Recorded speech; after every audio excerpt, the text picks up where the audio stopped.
연락이 끊겼습니다. 아무 말 없이. 어제까지만 해도 분명히 웃고 있었는데 오늘은 읽고도 답이 없습니다. 처음엔 이렇게 생각합니다. 바쁘겠지. 무슨 일 있겠지. 내가 예민한 걸 수도 있지. 사람은요, 자기에게 상처가 될 해석을 제일 마지막에 선택합니다. 그래서 우리는 상대를 이해하려 애쓰면서 조금씩 자신을 의심하기 시작합니다. 내가 보낸 마지막 메시지를 다시 읽어봅니다. 문장이 너무 길었나? 괜히 마음을 더 표현했나? 부담이 됐나? 대화를 머릿속에서 반복 재생합니다. 그날의 목소리 톤, 말끝의 온도, 그 사람이 잠깐 멈칫했던 순간까지. 그리고 어느 순간 관계의 중심이 이동합니다. 그 사람의 선택이 아니라 내가 무엇을 잘못했는지로. 그 사람이 사라졌는데 책임은 내가 지고 있습니다. 밤이 되면 생각은 더 깊어집니다. 알림이 울릴 때마다 심장이 내려앉고 괜히 SNS를 열어봅니다. 혹시 무슨 일 있었나? 혹시 나만 모르는 이유가 있나? 하지만 아무 일도 없습니다. 그 사람은 아무 일 없다는 듯 하루를 살고 있을지도 모릅니다. 그런데 나는 여기 멈춰 있습니다. 이상하게도 차갑게 떠난 기억보다 따뜻했던 장면이 더 또렷합니다. 늦은 밤 통화. 이상하게 너는 켜네. 그 말. 그 다정함이 지금의 침묵보다 더 잔인합니다. 그래서 질문이 생깁니다. 왜 어떤 사람들은 관계를 끝낼 때조차 설명을 남기지 않을까요? 여기서 우리는 상대를 분석하기 시작합니다. 혹시 회피형인가?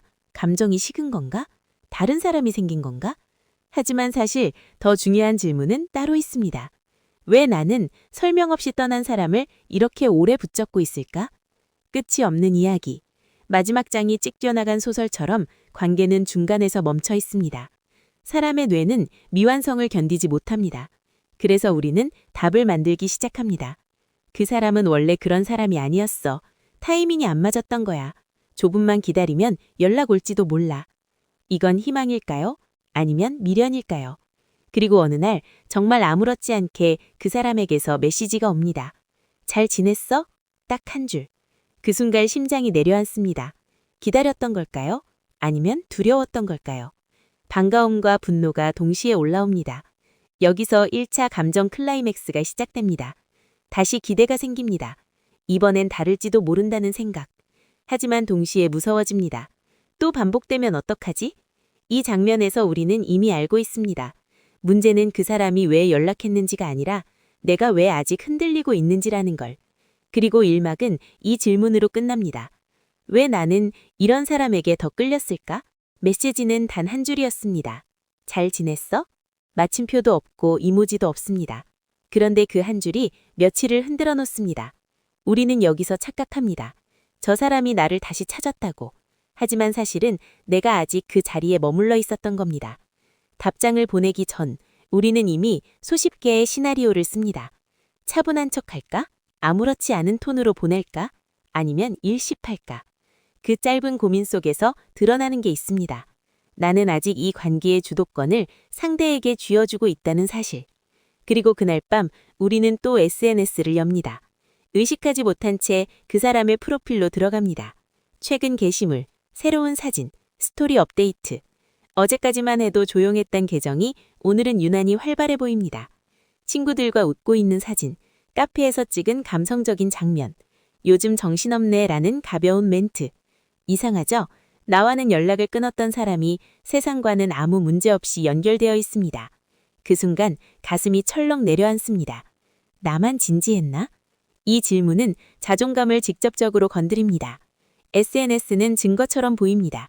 행복해 보이는 얼굴, 가볍게 달린 댓글들, 요즘 좋아 보이네라는 반응. 우리는 여기서 또 한 번 해석을 시작합니다. 이미 정리한 거구나. 나 없이도 아무렇지 않네. 나는 그냥 스쳐간 사람이었구나. 하지만 SNS는 진실을 보여주는 공간이 아닙니다. 그건 편집된 장면입니다. 그럼에도 불구하고 우리 뇌는 그 장면을 사실처럼 받아들입니다. 어느 날 밤, 그 사람이 또 스토리를 올립니다. 이번엔 누군가와 함께입니다. 사진 속에서 그 사람은 환하게 웃고 있습니다. 자연스럽게 가까이 앉은 누군가. 캡션은 짧습니다. 오랜만에 편한 시간. 그 말을 보는 순간 심장이 세게 내려앉습니다. 편한 시간. 그 말. 예전에 나에게 했던 말입니다. 갑자기 손이 떨립니다. 확인하고 싶지 않은데 계속 들여다보게 됩니다. 사진을 확대합니다. 그 사람의 표정을 분석합니다. 옆에 있는 사람의 손 위치까지 확인합니다. 이건 사랑이 아닙니다. 이건 통제 불가능한 불안입니다. 그 순간 머릿속에서 한 문장이 떠오릅니다. 나는 대체 뭐였지? 여기서 무너지는 건 관계가 아니라 자기 가치감입니다. 나는 특별하지 않았나? 나는 대체 대체 가능한 사람이었나? 눈물이 나는 이유는 그 사람이 아니라 내가 교체 가능했다는 상상 때문입니다. 하지만 바로 그때 아주 불편한 진실이 떠오릅니다. 이 사람이 처음부터 일관된 사람이었던 적이 있었나? 연락이 뜸해졌다가 갑자기 다정해지고, 약속을 미루다가 갑자기 보고 싶다 말하고, 확신을 주지 않으면서 떠나지도 않았던 사람. 우리는 그 불안정함을 설렘이라고 착각했습니다. 예측 불가능함을 운명이라고 해석했습니다. 하지만 사실은 애착의 패턴이었습니다. 불안형은 회피형에게 강하게 끌립니다. 확신을 주지 않는 사람이 더 애틋해 보입니다. 왜냐하면 사랑을 얻기 위해 더 노력하게 되니까. 여기서 모든 게 연결됩니다. 나는 이 사람을 사랑한 걸까요? 아니면 인정받고 싶은 어린 마음이 계속 매달린 걸까요?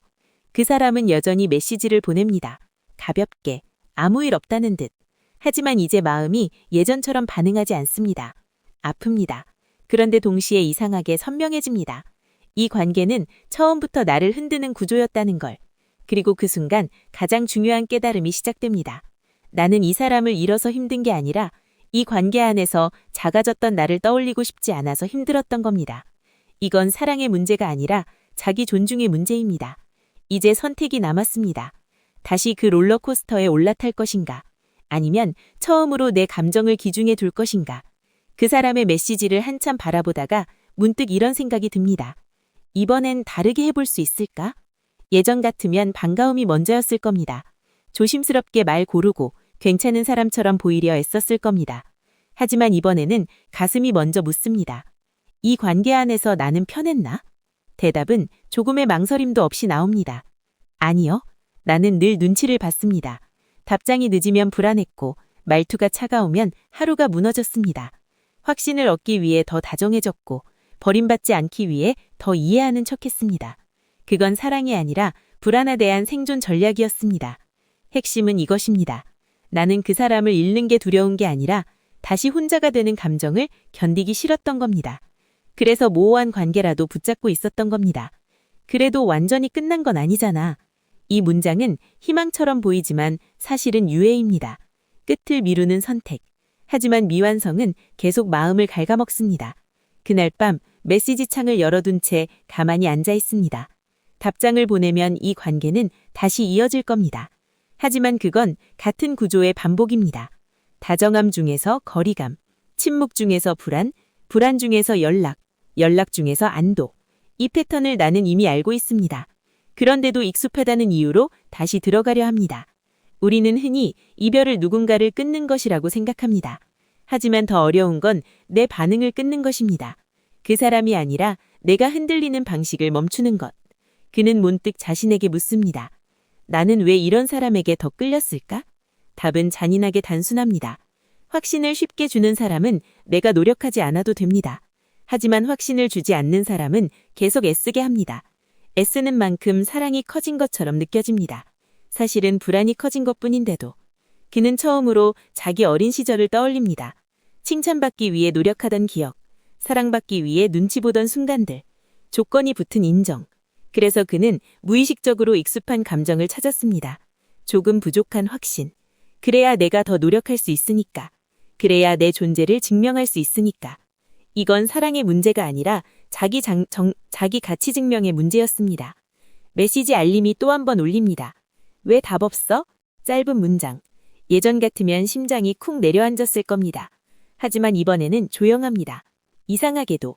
그는 천천히 답장을 씁니다. 나는 확신 없는 관계는 힘들어. 그래서 여기까지 할게.